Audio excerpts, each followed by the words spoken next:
Hello बच्चों, चलिए प्रश्न को पढ़ते हैं। स्पाइरोगायरा की संरचना का सचित्र वर्णन कीजिए। इस प्रश्न में हमें क्या करना है? स्पाइरोगायरा की संरचना का सचित्र वर्णन करना है। तो आइए देखते हैं। सबसे पहले जो है इस प्रश्न में हम बात करेंगे मुख्य अवधारणा की। मुख्य अवधारणा की बात करते हैं तो सबसे पहले जो है देखते हैं कि स्पाइरोगायरा क्या होते हैं।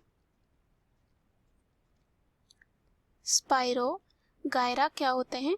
तो स्पाइरोगायरा जो होते हैं शैवाल होते हैं जो ताजे जल में पाए जाते हैं, और कह सकते हैं ताजे जल में पाए जाने वाले हरा पीला शैवाल होते हैं। हरा पीला जो है शैवाल होते हैं, और इसे जो है कहा जाता है तालाब का रेशम। इसे कहा जाता है तालाब का रेशम, और जल का रेशम भी कहा जाता है। और प्रायः ये जो है स्थिर जलाशयों, पोखरों और नालियों में मिलते हैं। बहते हुए झरनों, नदियों में भी देखे जाते हैं। उसके बाद स्पाइरोगायरा जो होते हैं इनके तंतु जो हैं प्रायः जल पर तैरते हुए मिलते हैं। और यहाँ पे कुछ वैज्ञानिकों के अनुसार ये भी कहा जाता है कि इनके पास जो है बंधन भी होता है। क्या होता है? बंधन भी होता है। और स्पाइरोगायरा की लगभग जो है 300 प्रजातियां अभी तक पता चली हैं। उसके बाद अगर हम यहाँ पे बात करें इसके संरचना की, अब इनके संरचना में आते हैं। तो संरचना को जो है हम चित्र द्वारा भी देखेंगे और समझेंगे। तो यहाँ पे सबसे पहले जो है क्या होता है, स्पाइरोगायरा जो है तंतु के रूप में होते हैं। क्या होते हैं? तंतु के रूप में होते हैं, और यह जो है बंधन द्वारा जो है सतह से जुड़ा नहीं होता है, और तंतु जो होते हैं अशाख्य होते हैं। क्या होते हैं? अशाख्य होते हैं। तो चलिए हम देखते हैं इसके चित्र को।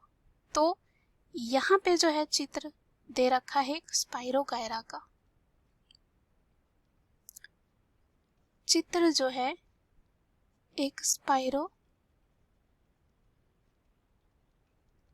का है। इसके जो है विभिन्न भाग होते हैं। सबसे पहले इनमें जो है एक कोशिका भित्ति पाई जाती है। कोशिका भित्ति होती है। उसके नीचे जो है पाया जाता है क्लोरोप्लास्ट। क्लोरोप्लास्ट होता है, और यहाँ पे होता है पाइरिनॉइड। ये सब क्या होते हैं इसको अभी हम देखेंगे। पाइरिनॉइड होते हैं, और एक जो है बीच में केंद्रक भी देखा जाता है, और बाहर में जो है देखा जाता है कोशिका द्रव्य। देखा जाता है कोशिका द्रव्य। तो अगर हम इनके संरचना की बात करें तो हमने देखा कि स्पाइरोगायरा जो होते हैं तंतु के रूप में होते हैं, और इनमें एक बंधन पाया जाता है, और बंधन के द्वारा जो है सतह से जुड़े नहीं होते हैं, और तंतु क्या होते हैं? अशाख्य होते हैं। अब यहाँ पे बात करें जो स्पाइरोगायरा जल की सतह पर स्वतंत्र तैरते हैं, लेकिन यहाँ पर बहते हुए जल में पाई जाने वाली जो प्रजाति होती है उनमें जो है सूत्र या कह सकते हैं धागा जो है एक सिरे पर रंगहीन शाखामय होती है जिन्हें हम कहते हैं बंधन, और किसी जो है अधोस्तर पर ये जो है चिपके रहते हैं। स्पाइरोगायरा की कोशिकाएं जो होती हैं वो बेलनाकार होती हैं। आप यहाँ देख सकते हैं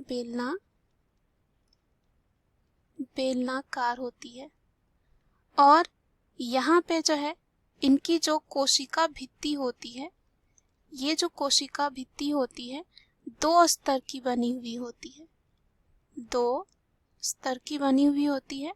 और बाहर की भित्ति की बात करें तो वो होती है पेक्टोस की, और अंदर की भित्ति होती है सेलुलोज की बनी हुई होती है।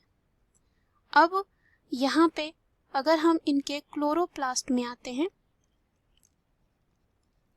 क्लोरोप्लास्ट की बात करते हैं, जो चित्र में हम देख रहे हैं यहाँ पर जो है क्लोरोप्लास्ट है। तो क्लोरोप्लास्ट जो होता है यहाँ पे घुमावदार होता है।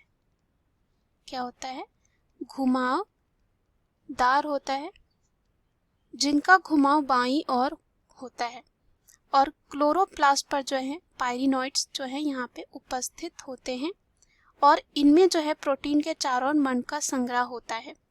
और प्रत्येक कोशिका में जो है केंद्रक होता है। यहाँ पे हम देख सकते हैं केंद्रक है, और इस केंद्रक के चारों ओर जो है यहाँ पे पाया जाता है कोशिका द्रव्य। जो यहाँ पे कोशिका द्रव्य होती है वो धागे जैसी संरचना जैसी होती है। तो इस प्रश्न में हमें यही बताना था स्पाइरोगायरा की संरचना। तो हमने देखा ये किस प्रकार होगा। मुख्य अवधारणा के आधार पर हमने सिद्ध कर लिया है कि स्पाइरोगायरा की संरचना का सचित्र वर्णन क्या है। आशा करती हूँ उत्तर आपको समझ में आया होगा। धन्यवाद।